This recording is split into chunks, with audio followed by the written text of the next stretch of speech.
All right, we're going to try to do this as fast as possible because I have to leave and still go to work. Obviously, if you're in self-quarantine or dealing with the effects of COVID-19, I don't have any further advice for you, so sorry, but this is a political video concerning the Democratic primaries. Now,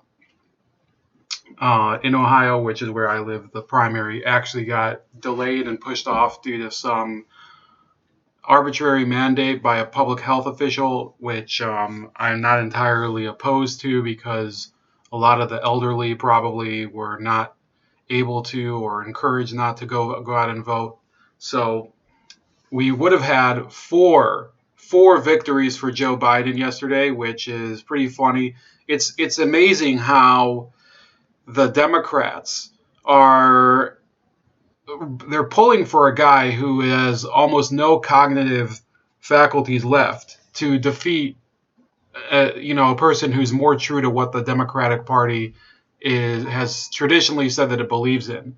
But yes, Joe Biden, beyond a shadow of doubt, will try to get a map.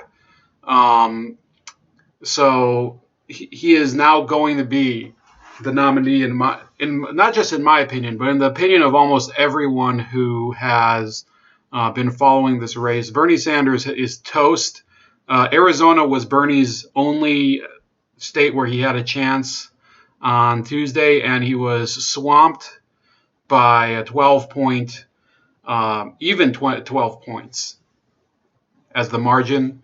And it's over for Bernie. He only won 2 counties, and they weren't even by that much of a margin, whereas Biden did win the most crucial county, which is Maricopa, where Phoenix is. So yeah, the state where apparently some would think that he has some sort of advantage because of his growing success among Hispanic voters. Well, no. Arizona did vote for Joe Biden. Not that I think that there's much of a difference in terms of immigration between the two. I think that in reality they're both open borders hacks. It's just that Bernie at one point was supporting at least some border controls, and now he's basically thrown in the towel and given it up. Florida was like it was predicted. It was almost a 40-point win for Bernie. You can actually see every county went for Joe Biden. Did I say Bernie earlier? No, it was Biden just curb stomped him. It was a complete and utter wash for Joe Biden. You can see that some of the votes are going for candidates who have already pulled out, like Bloomberg. For example, in Jacksonville, he won over 4,000 votes. In Broward County, he won over 14,000 votes. In Miami-Dade County, he won over 17,000 votes. So, yeah, a lot of the people who voted early, and they don't have any they just didn't have any choice. So, by the time that they voted, there were like 7 or 8 people in the race. Who else? There was Illinois, which was no surprise. Biden won, by a healthy margin. Bernie Sanders' support has gone down. You can see there were plenty of people who went out and voted for the Donald, even though there was no tangible reason to, and despite obvious public health risks. So yeah, there's this is what I would say is let me see if I can get a map here. So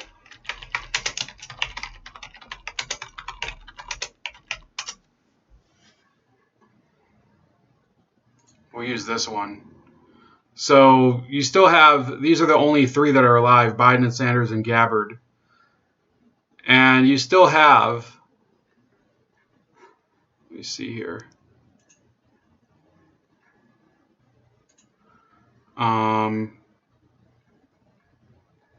It's not, I don't know why they show it like this.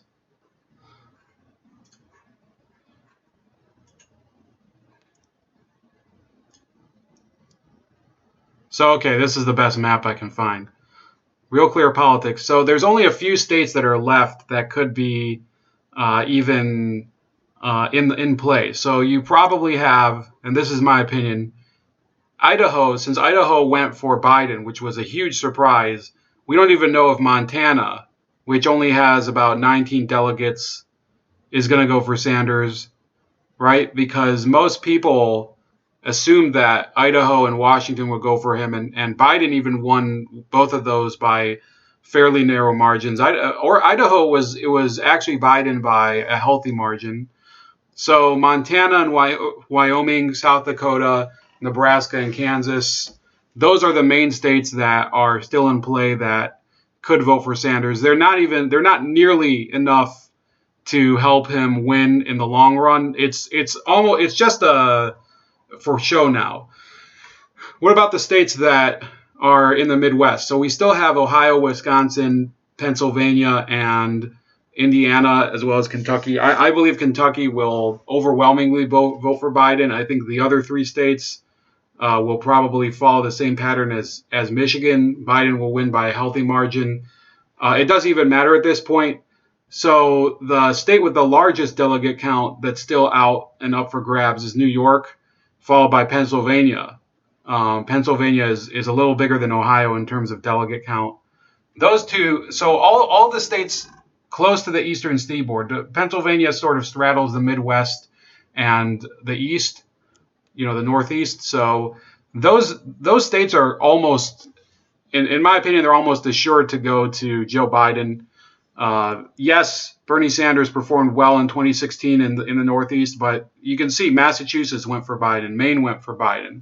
So all of these states are probably going to be filled with vote blue no matter who voters. You have Connecticut, Rhode Island, New Jersey, Delaware. Maryland for sure is going to go for Biden. The machine is very strong over there. And then in the South, Bernie doesn't even have any states. The South is the one region of the country where Bernie supporters have said, oh, Bernie does have support among the black community. Bernie does have minority appeal. Well, the fact is that in the states that, granted, they're probably not going to vote Democrat. So I understand sometimes why Bernie supporters are frustrated by it.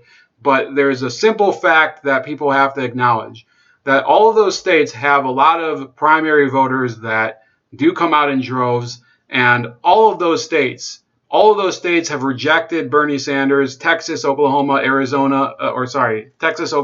Arkansas, Mississippi, Alabama, Tennessee, South Carolina, North Carolina, Virginia, and Florida have all voted for Biden so far. The only state where Bernie did reasonably well was Texas, where he still lost, where he was expected to win. So Louisiana, Georgia, those two states, once they do vote, and Georgia was supposed to vote next week, apparently it's been delayed. And Louisiana, I believe, has also postponed its primary, which was supposed to be on the 4th of next month. Those two states, once Biden wins, he's going to have a clean sweep of the South, and it's already the end of it. And now we can talk about Kamala Harris. I think she is going to be the vice presidential nominee. You have her basically leading in terms of the betting odds. Let me see if it's still the same thing.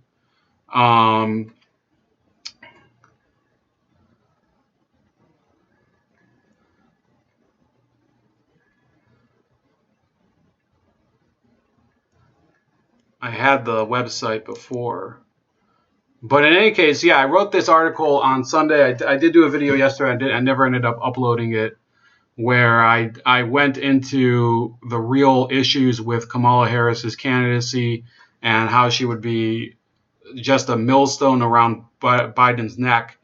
But yeah, she's been tapped as the heir apparent of Joe Biden. And I think that eventually we will see a lot of people start to recoil at the notion that she could be just one step away from the Oval Office. Kamala Harris was, in my opinion, the worst candidate for the White House in 20. Let me see here. I think betting odds are here in 2020. Here we go. So betting odds for the presidential nomination. Yes, Biden is near the top. I can find the betting odds. Here we go. Democratic vice presidential. So this is from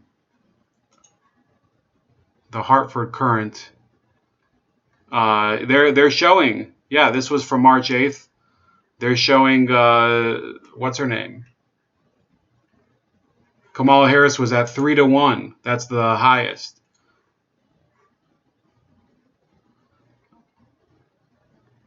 Amy Klobuchar was this was on the 9th, was at the top, but that's the only one where I saw her. Odd Shark.